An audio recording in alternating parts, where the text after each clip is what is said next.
The ಫ್ಯೂಚರ್ಗೆ ಸ್ವಾಗತ.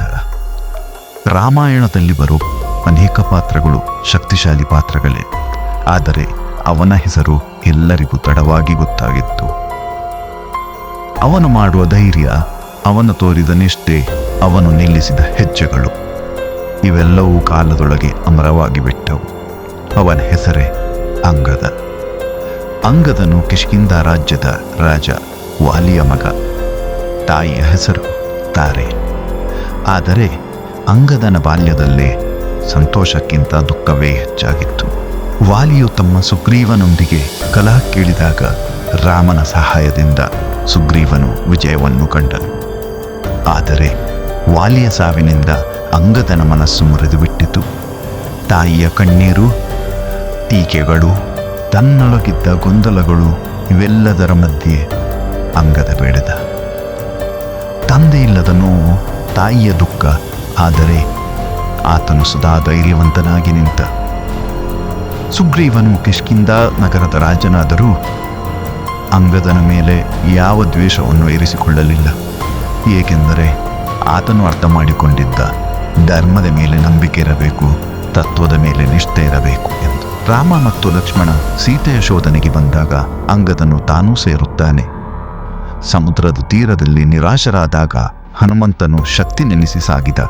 ಆದರೆ ಅಂಗದನು ಸದಾ ಹಿಂದಿನಿಂದ ಬೆಂಬಲ ನೀಡಿದ. ಅವನ ಧೈರ್ಯ ಕಂಡು ಎಲ್ಲರೂ ಅಚ್ಚರಿಪಟ್ಟರು. ಸಮುದ್ರ ದಾಟಿದ, ಲಂಕೆ ಸೇರಿದ, ರಾವಣನ ಮುಂದೆ ನಿಂತಾಗ ಅಂಗದನು ಕಿಂಚಿತ್ತೂ ಹೆದರುವುದಿಲ್ಲ. ಬದಲಿಗೆ ಗರ್ವದಿಂದ ಹೇಳುತ್ತಾನೆ, ನಾನು ವಾಲಿಯ ಮಗ ಅಂಗದ. ನಿನ್ನ ಅಧರ್ಮದ ಕಡಿವಾಣ ಎಂದಿಗೂ ಈಡೇರಲ್ಲ, ಧರ್ಮ ಗೆಲ್ಲುತ್ತದೆ ಎಂದು. ಅಂಗದನು ರಾವಣನ ಆಸ್ಥಾನದಲ್ಲಿ ಕಾಲಿಟ್ಟಾಗ ಲಂಕಾಪುರದ ಮಹಾನ್ ಶಕ್ತಿಶಾಲಿ ರಾಕ್ಷಸರಿಗೂ ಕೂಡ ಅವನ ಕಾಲು ಎತ್ತಲಾಗಲಿಲ್ಲ. ತಾನು ಯಾರ ಮಗ ಎಂಬುದನ್ನು ಧೈರ್ಯದಿಂದ ತನ್ನ ಪರಾಕ್ರಮದಲ್ಲೇ ತೋರಿಸಿದ. ತನ್ನ ತಂದೆಯ ಪ್ರಾಯಶ್ಚಿತ್ತವನ್ನು ಧರ್ಮದ ಮಾರ್ಗದಲ್ಲಿ ಸಾಬೀತುಪಡಿಸಿದ. ಅವನ ಕಣ್ಣು ತುಂಬಿ ಬಂತು, ಆದರೆ ಶಬ್ದ ಮೃದುವಾಗಿತ್ತು, ಧೈರ್ಯ ಗಟ್ಟಿಯಾಗಿತ್ತು. ನಾನು ಕೇವಲ ವಾಲಿಯ ಮಗನಲ್ಲ, ನಾನು ಧೈರ್ಯದ ವಾರಸುದಾರ. ಯುದ್ಧದಲ್ಲಿ ತನ್ನ ಪ್ರಾಣದ ಹಂಗಿಲ್ಲದೆ ಹೋರಾಡಿದ. ವಾನರ ಸೇನೆಯೊಳಗೆ ಆತನು ಕೇವಲ ಒಂದು ಶಕ್ತಿಯಲ್ಲ, ಬದಲಿಗೆ ಧೈರ್ಯದ ಸಂಕೇತ. ಧರ್ಮವನ್ನು ಹೇಗೆ ತೋರಿಸಬೇಕು ಎಂಬುದನ್ನು ತನ್ನ ಅಪಾರವಾದ ಜ್ಞಾನದಿಂದ ಇಡೀ ವಾನರ ಕುಲಕ್ಕೆ ತಿಳಿಸಿಕೊಟ್ಟ.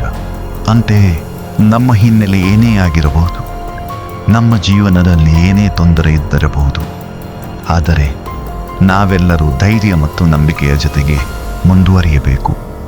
ಎಲ್ಲರ ಮುಂದೆ ನಮ್ಮ ಅಸ್ತಿತ್ವ ತೋರಿಸಲೇಬೇಕು. ತಮ್ಮ ಜೀವನದ ನೋವು, ಆಕ್ರೋಶ, ಅರ್ಥವಿಲ್ಲದ ಪ್ರಶ್ನೆಗಳನ್ನು ಶಕ್ತಿ ಮತ್ತು ಧೈರ್ಯವನ್ನಾಗಿ ಬದಲಿಸಿದವನೇ ಅಂಗದ. ಅವನ ಶಕ್ತಿ ಕೇವಲ ಶರೀರದಲ್ಲ, ಹೃದಯದಲ್ಲಿತ್ತು. ಆದ್ದರಿಂದ ಅವನ ಹೆಸರು ಇನ್ನೂ ಶಾಶ್ವತವಾಗಿಯೇ ಉಳಿದುಬಿಟ್ಟಿತು. ಮುಂದಿನ ವಿಡಿಯೋದಲ್ಲಿ ಮತ್ತೆ ಸಿಗೋಣ. ನಮಸ್ಕಾರ.